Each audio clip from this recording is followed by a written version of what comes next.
السلام عليكم، بسم الله والصلاة والسلام على سيدنا رسول الله. بخصوص السؤال اللي جه على القناة، هو معدل تدفق الدهان أو ضغط الدهان بيكون قد إيه والهواء.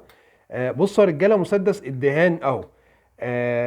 معدل الهواء في المسدسات اللي هي الاتش في ال بي او يعني او ال في ام بي، المسدسات اللي هي مشهوره في السوق، بيكون ضغط الهواء 2 بار. طيب ضغط بقى الدهان بيكون قد ايه؟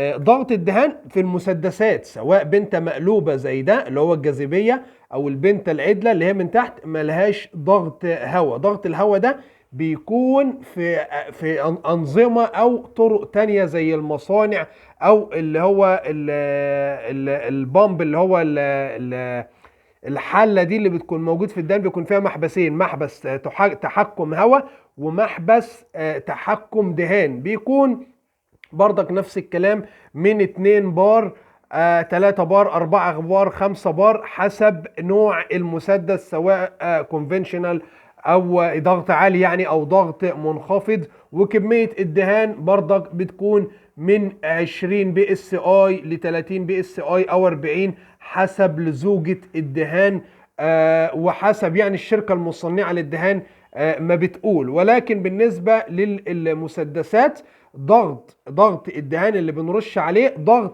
الهواء 2 بار. ده المتوسط بتاع مسدسات الدهان 2 بار. اما بالنسبه لضغط الدهان، مفيش حاجه في المسدسات ليها ضغط دهان معين.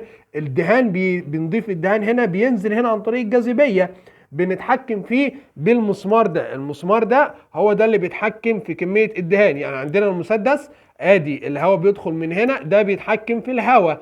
1 بار 2 بار بيكون هنا في منظم هواء بنركبه، بنعرف ضغط الهواء.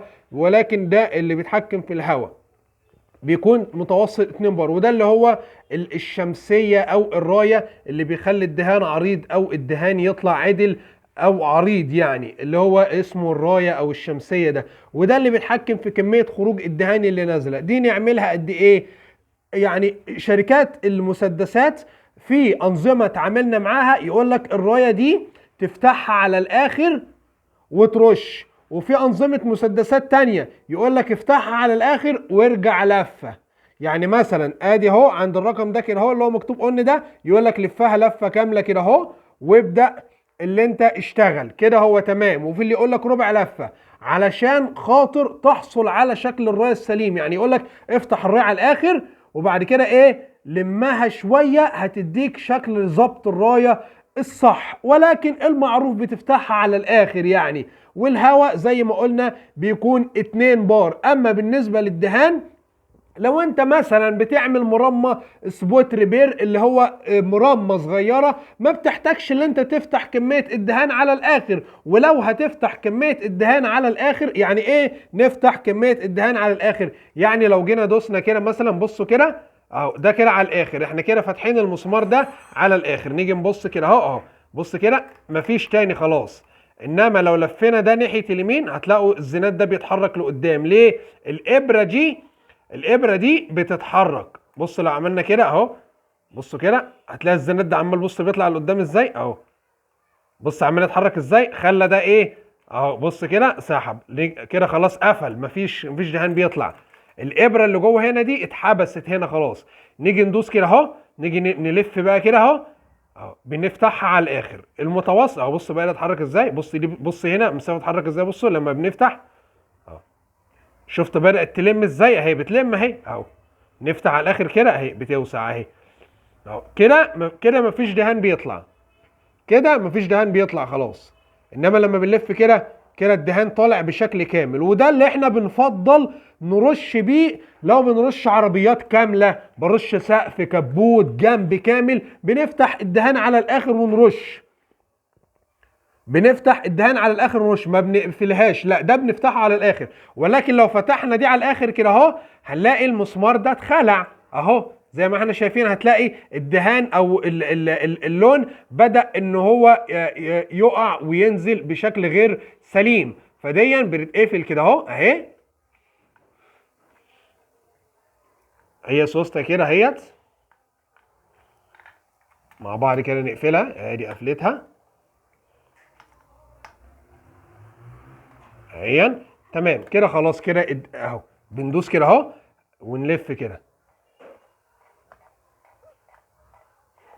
بس كده جابت الاخر.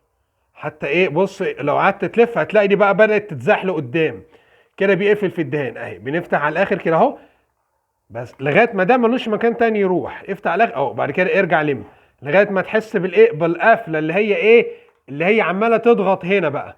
تقوم راجع سنه صغيره تخلي ده بتهوى على الاخر. وممكن تقفل شويه تخليها مش ولكن لا خليها على الاخر احسن عشان يرمي معاك دهان وخصوصا في الورنيش.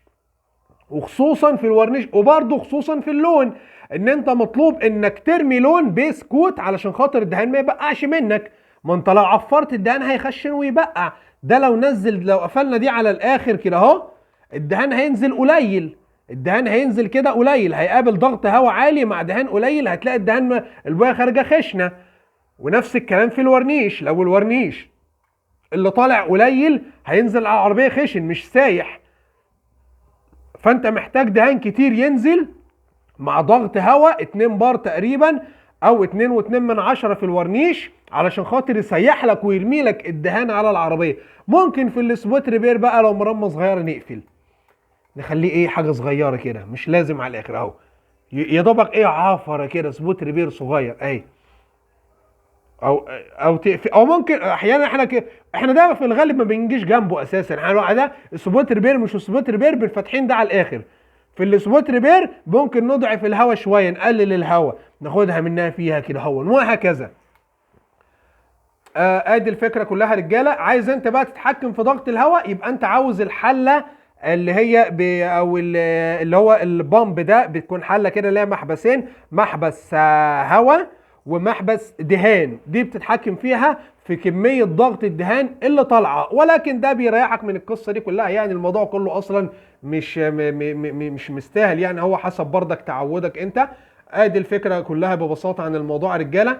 اللي عنده اي اضافه يا ريت يسيبها في التعليقات عشان خاطر اخواننا يستفادوا معانا بالمعلومه. يا رب يكون الفيديو سهل ومفيد. ما تنسوناش في الدعاء والسلام عليكم ورحمه الله وبركاته.